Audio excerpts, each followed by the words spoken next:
Have you ever wondered why your emotions feel louder than your logic? Others consider you to be the calmest, most composed human in the room, but deep inside, you're battling a storm that no one sees. You've perfected the art of smiling through pressure. You hold back tears in the restrooms. You overthink your tone in every conversation because you cannot afford to have another day on the judgment seat. And even hear people say, "Oh, you're so strong," but what they don't know is that you're just one comment away from snapping. You're not weak. You've just been letting your emotions run the show for a while now. And in this video, I get to unpack the 7 subtle signs that your emotions might actually be hurting your ambitions at work, and what you can do so that they start working for and not against you. Hi, welcome back to my channel. And if we are meeting for the very first time, my name is Nancy. I'm a former airline professional turned workplace leadership trainer, and I've equally authored books centered on healthy leadership and its greater impact on customer experience. So you'll mostly find me on this platform discussing topics on matters of leadership, professional growth, career advancement, as you endeavor to protect your mental and emotional well-being. So if you're in or aspiring to take up a leadership position, I know my kind of content will resonate with you. Kindly consider subscribing. Press that notifications button on your screen and you'll receive timely updates whenever I release a new video. I'm so happy to have you as part of this growing workplace leadership community. Before we dive in, I just want to mention that your emotions are not the enemy. They are your compass. But a compass can only work when you know how to read it, and emotions can actually feel like both a strength and a liability. Just think of the moments where you've been accused of not being emotional enough, or the moments you've personally felt guilty for being too emotional. You care deeply about your work. You want to manage your team's energy. You worry about your reputation so much so that you cannot stop replaying, just how you sound in meetings, hours, if not days after the meeting. One unfair comment just lingers in your mind for days, quietly guiding your reactions, your decisions, and sometimes even your self-worth. That same emotional depth that makes you excellent can actually make you exhausted. And by the end of this video, you're going to see that emotional depth is a gift and not a flaw. So if you're emotionally invested in everything and it's costing you focus, please stay with me. The plan here is to find the balance between feeling it all and still staying true to your sense of ambition. So if you're ready, please let's dive in, starting with subtle sign number 7. You take things too personally. That feeling when someone gives you feedback and instead of hearing like this could be improved, what you hear is you're not good enough, and you're going to replay the feedback for days wondering if it was meant to hurt you or to help you improve. This is such a common trap for ambitious souls because we take pride in our work. Our output is personal to us, but when you tie your self-worth to performance, every bit of feedback is going to feel like an attack on your identity. Feedback is not rejection, it's data. It's actually information about a task, not a statement about your value. And I know this is going to land differently for different people, especially if you identify yourself by your work title, Dr. X, Captain Y, Engineer Z.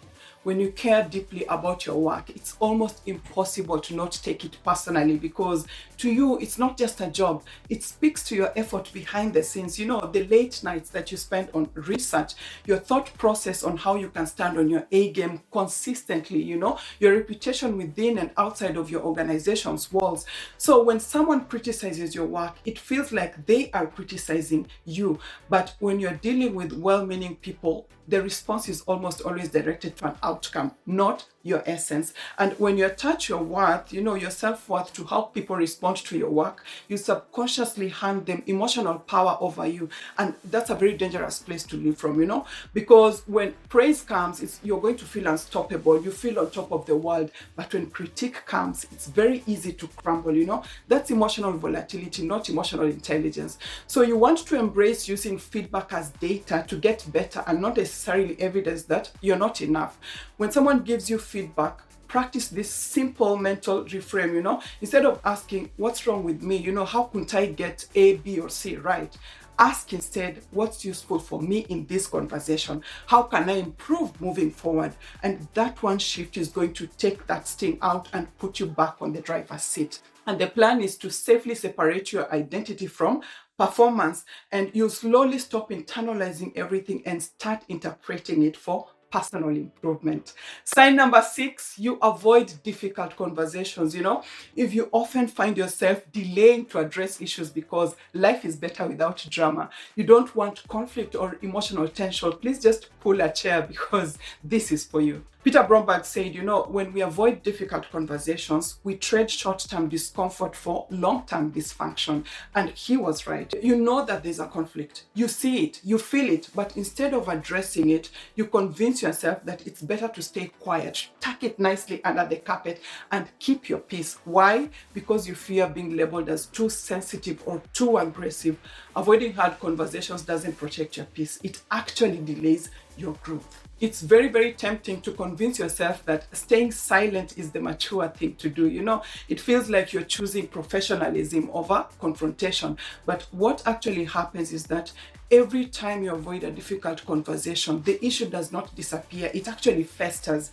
Just imagine having this teammate who keeps taking credit for your ideas. You don't say anything because you don't want to look defensive. But each time it happens, your anger just piles up. You have to keep pretending to be okay around them, much as you know that the pot is boiling. Or there's this boss who keeps overloading you with projects because you've built a reputation around yourself for handling it all. And you tell yourself, it's fine, I'll manage. But what you really need to say is, I need to split this workload because this is not sustainable. Or that friend at work who's been crossing some serious emotional boundaries, sharing gossip, draining your energy. And instead of setting the limits, you keep nodding and absorbing it all because you don't want to seem rude.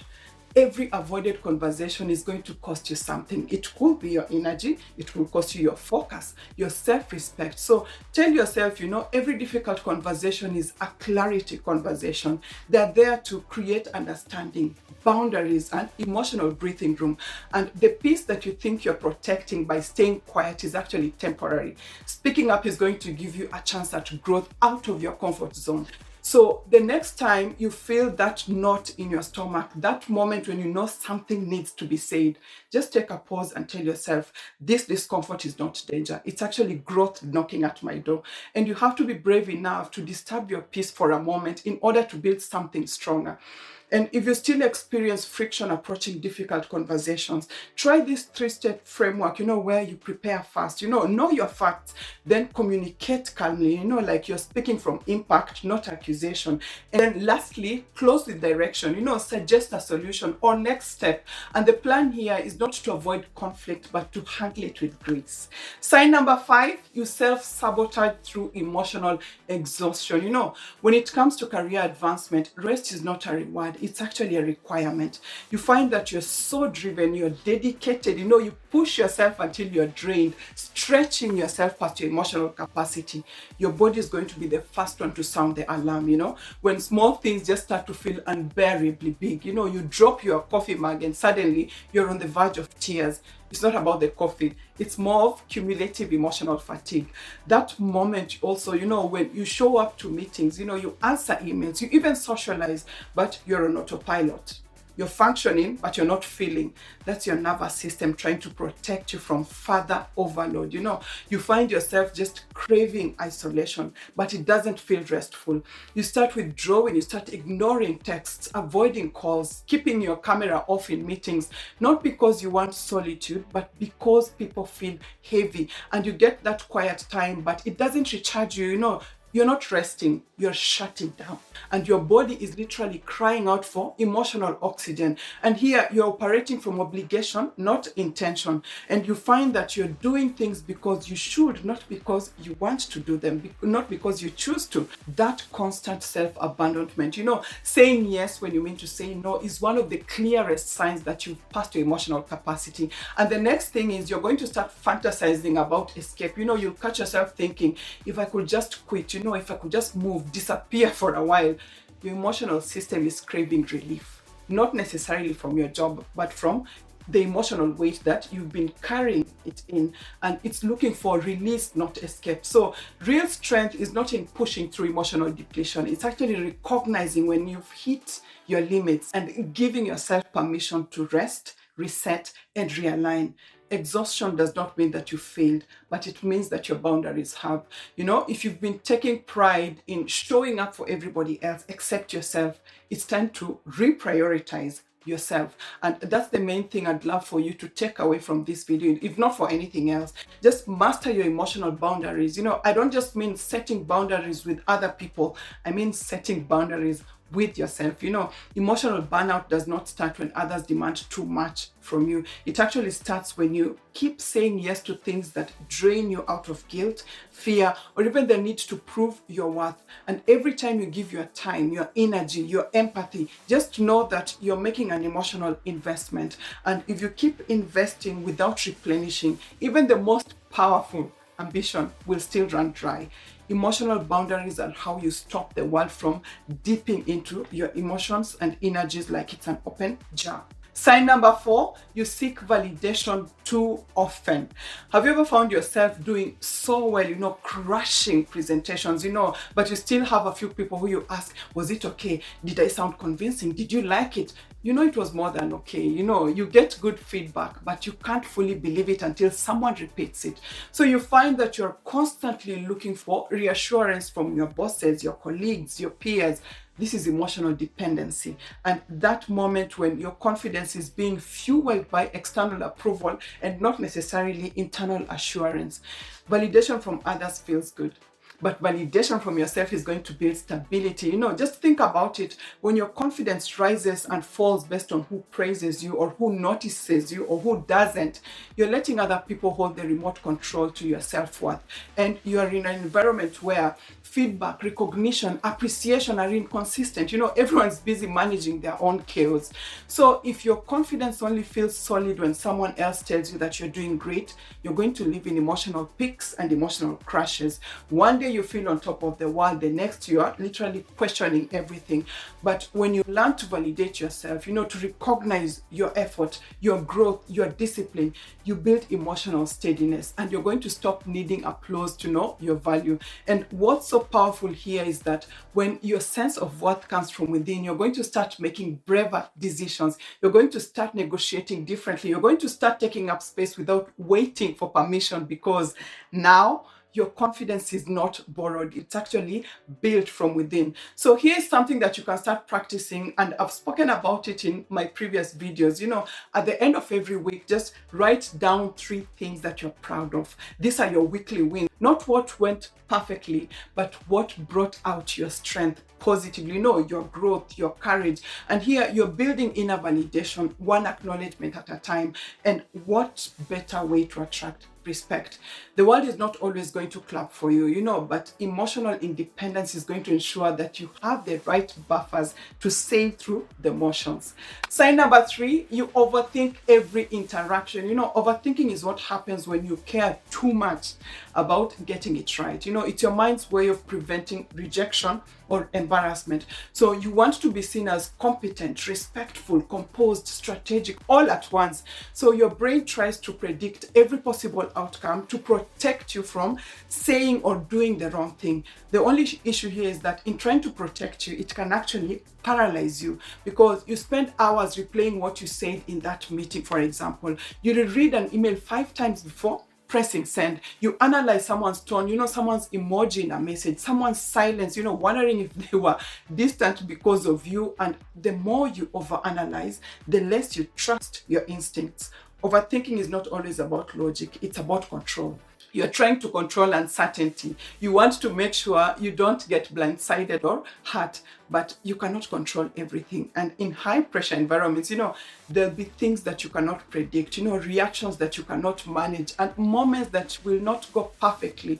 So instead of chasing certainty, try building trust. Trust in yourself. Trust that you can handle imperfect moments gracefully. Just tell yourself, I don't need to control everything to feel safe. I just need to trust myself to handle what happens. So the next time you catch yourself spiraling, just pause and ask, am I solving a problem or just trying to soothe my fear? Problem solving is going to move you forward. Overthinking is going to keep you stuck. And you want to replace over-analysis with evidence. So here's a simple 3-step overthinking reset ritual that you can try out when you catch yourself spiraling. It just takes 2 minutes, just to get emotional clarity. Step one, name the fear out loud. Just ask yourself, what am I really afraid of right now? Is it someone being disappointed in me? Am I afraid of coming across as wrong? Am I worried that this one moment could actually affect my credibility? You cannot manage what you cannot name. Naming the fear out loud is going to bring logic back online. Then step number two, separate facts from feelings. You've named the fear. Now ask yourself, what do I know for sure? Facts might be they haven't responded yet. Feelings might be they must be upset with me. Most of our emotional exhaustion comes from treating assumptions like facts. The moment where you separate the two, your mind is going to stop spinning stories and start seeing reality again. And lastly, step three, replace control with trust. Take a deep breath, literally inhale to the count of 4, exhale to the count of 6, and say to yourself, even if I don't know how this is going to turn out, I trust myself to handle it. Overthinking is not about being unprepared. It's about feeling unsafe. And as we've seen, you cannot control every outcome, but you can control how grounded you stay in the process. Sign number 2, you stay silent when you should actually speak up. Fear of emotional backlash is actually a thing. Just think of the moments where you've had an idea in a meeting, which no one else brought up, but you stopped yourself in your tracks and decided that no, it was not the right moment. Someone would make a joke, out of your contribution, or they probably knew it already and there was no need in voicing it. Or you may have been conditioned to expect to be rewarded for composure, not for confrontation. But silence has a cost. Besides hiding your brilliance, it actually dilutes your confidence. Just think about it. The smartest ideas don't move the needle until they leave your mouth. Your potential alone cannot promote you. Your voice does. So if you've ever told yourself, I'll speak when I feel more confident, that rarely works. Confidence is a byproduct of expressing yourself repeatedly, safely, clearly, and you don't think your way into confidence. You have to practice your way into it. The one thing that we want to address here is, why do we stay silent? Is it a protection mode? Like if I speak, I might be judged. The reality is you're training the room and other people to overlook you. Could you be caught in the perfection trap? Like if it isn't airtight, I'm going to wait. What if someone else says the 70% version and gets the credit? It could also be a case of, politeness conditioning, like let others go first. But the issue here is by the time you get to speak, the window may have closed. Micro expressions of your voice will build macro confidence. So a few tiny steps that you can try starting today to build courage. Do the speak once rule. Commit to one meaningful contribution in every meeting with a concise point, like something like, there's one risk I want to address on the table. And then a clarifying question like, what outcome will we use to call this successful? Or a bridge like, can I connect X with Y so we don't lose the thread? You can also apply the credit anchor, to protect your ideas. Like in a meeting, just say something like, building on my point from earlier, here's the implication. Then in email recap, try saying, as I discussed earlier, here's the outline I proposed and the actions we agreed on. And there will be occasions when someone talks over you. It happens. Just go for calm reclaim. I'll finish the thought in 10 seconds, then I'll be happy to come to you. Or ask a trusted colleague to look out for you in such meetings should that happen, and say something like, I just want to hear Nancy finish if that's okay. And for high stakes rooms, use the one frame, like one sentence, your position, one reason grounded in data, one ask, decision or next step. And remember to journal one win per day. I stated a concern early. My team pivoted, Confidence compounds when you see evidence, and your voice will not always land perfectly. That's okay. Your job is not to be flawless. It's actually to be findable. Sign number 1, you let emotions control your energy. Empaths and high performance absorb tension easily. You find that one harsh comment and your motivation plummets. One disagreement and you're mentally checked out for the day. Your energy is your most expensive currency. What you want is to build emotional boundaries, not walls, boundaries. And this is where a deeper understanding of emotional intelligence comes in, going beyond understanding others and mastering your own internal state. It's very easy to look emotionally intelligent when everything around you is calm. but the real test is in how you show up when you're under pressure, when a meeting reaches its boiling point, when your ideas are dismissed, or when your effort goes unnoticed. Mastering your internal state means you stop letting external chaos dictate your internal peace, and you choose how to respond instead of letting your emotions choose for you.